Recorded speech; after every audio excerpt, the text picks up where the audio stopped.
ہاں جی، تو پامال کے سیکنڈ ایپیسوڈ میں دکھاتے ہیں کہ ملائکہ کی جو امی ہیں ان کی طبیعت خراب ہو گئی ہے۔ ملائکہ کو بڑی پریشانی ہوتی ہے، اس کے والدہ کو بہت درد ہو رہے ہوتے ہیں، انہیں انسولین چاہیے ہوتی ہے، وہ شوگر کے مریض ہیں، لیکن قریب کے اسٹور میں دوائی ختم ہے اور انہوں نے کہا کہ جب آئے گی ہم آپ کو دے دیں گے، لیکن ملائکہ کو زیادہ فکر ہوتی ہے تو وہ ضد کرتی ہے کہ میں اسلام آباد جا کے لے کے آتی ہوں۔ اس کی والدہ اسے کہتی ہیں کہ تم اسلام آباد کیسے جاؤ گی؟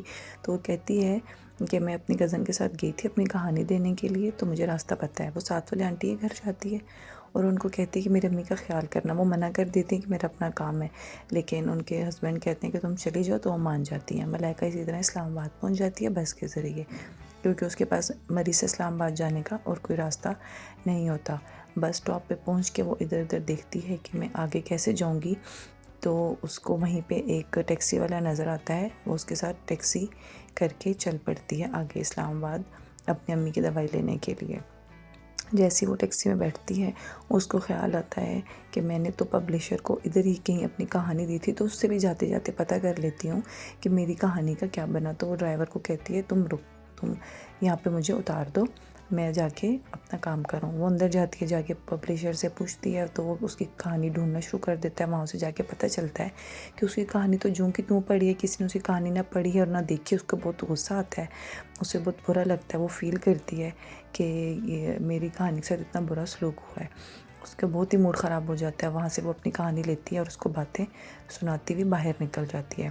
باہر نکل کے اس کو احساس ہوتا ہے کہ ابھی تو آگے کا راستہ مجھے نہیں پتہ۔ وہ کچھ دیر پریشان کھڑی رہتی ہے، پھر وہ وہاں پہ دو لڑکوں کو دیکھتی ہے، وہ اپنی موٹر سائیکل ٹھیک کر رہے ہوتے ہیں، تو وہ ان سے میڈیکل سٹور کا راستہ پوچھتی ہے کہ ادھر کوئی قریب میڈیکل سٹور ہے، تو وہ لڑکے اس کو راستہ بتاتے ہیں کہ یہیں قریب جا کے بائیں طرف میڈیکل سٹور ہے۔ وہ ان سے راستہ پوچھ کے تھینک یو کر کے چلی جاتی ہے، لیکن اس کو احساس ہوتا ہے کہ یہ لڑکے تو اس کا پیچھا کر رہے ہیں۔ وہ جلدی سے میڈیکل سٹور میں چلی جاتی ہے تاکہ وہ ان سے جان چھڑوا سکے اور اپنی امی کی دوائی بھی لے سکے۔ تو وہ اپنی ماں کی جلدی سے دوائی لیتی ہے، لیکن وہ پریشان ہوتی ہے کہ وہ لڑکے اس کا پیچھا کر رہے تھے اور وہ انجان شہر ہوتا ہے اس کے لیے، وہ اسلام آباد سے زیادہ واقف نہیں ہوتی ہے۔ اس کو پریشانی ہو رہی ہوتی ہے کہ پتہ نہیں یہ لوگ میرا پیچھے کیوں کر رہے ہیں اور یہ کیا کریں گے۔ یہاں پہ صبا قمر کے کریکٹر کو بہت ہی معصوم سا دکھایا گیا ہے کہ جو زیادہ دنیا کو نہیں جانتی، جس نے زیادہ دنیا کو ایکسپلور نہیں کیا ہوا، اس کے لیے چیزیں نئی ہیں، وہ بس معصوم سی ہے، گاؤں میں مری میں رہنے والی۔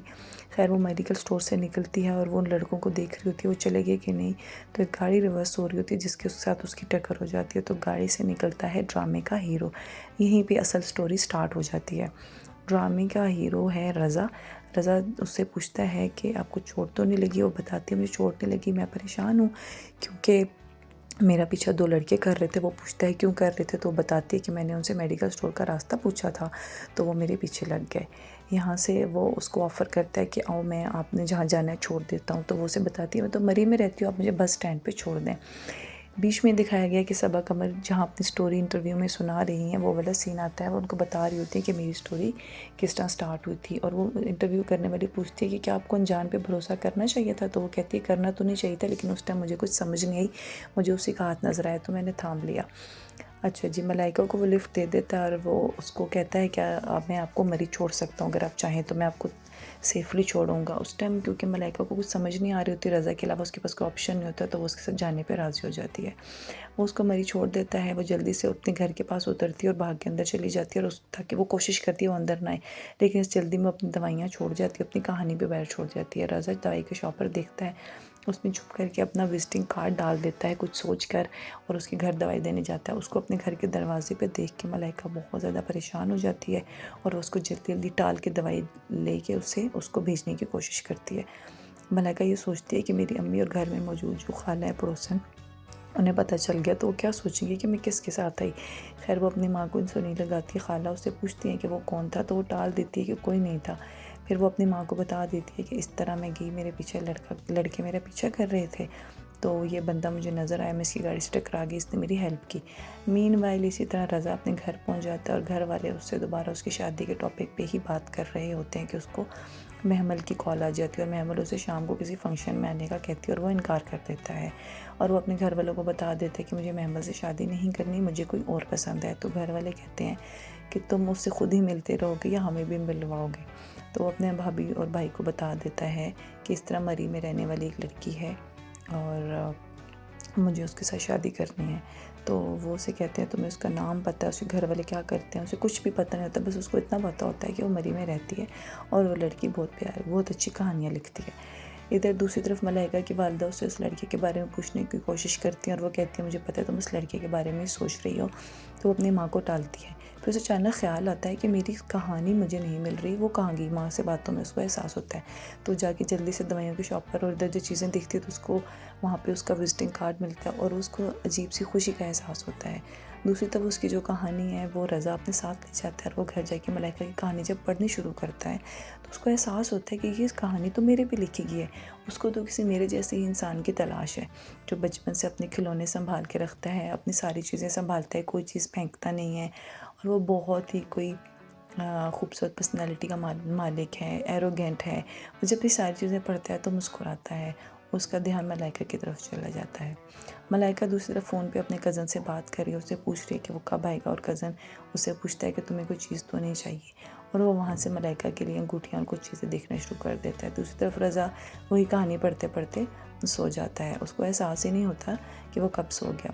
ملائکہ اپنی والدہ سے باہر جانے کا پوچھتی ہے، باہر موسم بڑا خراب ہوتا ہے، اگلے دن کی بات ہے یہ، لیکن اس کی والدہ اسے منع کرتی ہے مت جاؤ، لیکن وہ جانے پہ راضی ہو جاتی ہے اور وہ فروٹ والے کو اپنی کہانی دیتی ہے۔ اس کو لگتا ہے کہ یہ بندہ جگہ جگہ فروٹ بیچتا ہے تو میری کہانی کوئی تو پڑھ ہی لے گا۔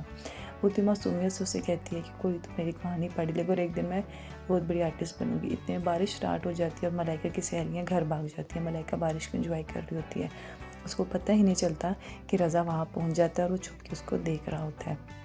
بارش کا منظر بہت ہی خوبصورت دکھایا گیا ہے اور دوبارہ سے ان دونوں کا آمنا سامنا جس سین میں دکھایا گیا ہے وہ سین بہت ہی خوبصورتی سے پکچرائز کروایا گیا ہے۔ رضا گاڑی میں بیٹھا بیٹھا ملائکہ کو دیکھتا رہتا ہے اور اس کو وہ بہت پیاری لگ رہی ہوتی ہے، وہ پھر گاڑی سے اترتا ہے، اس سے بات کرتا ہے اور اس کو شادی کے لیے پرپوز کر دیتا ہے۔ ملائکہ بڑی پریشان ہو جاتی ہے لیکن وہ وہاں سے خاموشی سے گھر چلی جاتی ہے، اپنی والدہ کو بتاتی ہے۔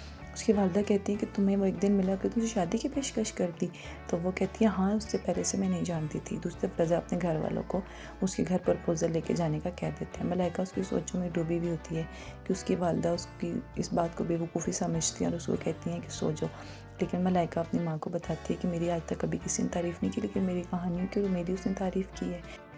جی تو دیکھتے ہیں نیکسٹ ایپیسوڈ میں کیا ہونے جا رہا ہے ان کی لو سٹوری کے ساتھ۔ میرے چینل کو سبسکرائب کیجیے گا اسی طرح کے ڈراموں کے شارٹ ریویوز کے لیے۔ تو ملتے ہیں نیکسٹ ایپیسوڈ کے ریویو میں، تب تک اللہ حافظ، ٹیک کیئر، بائے بائے۔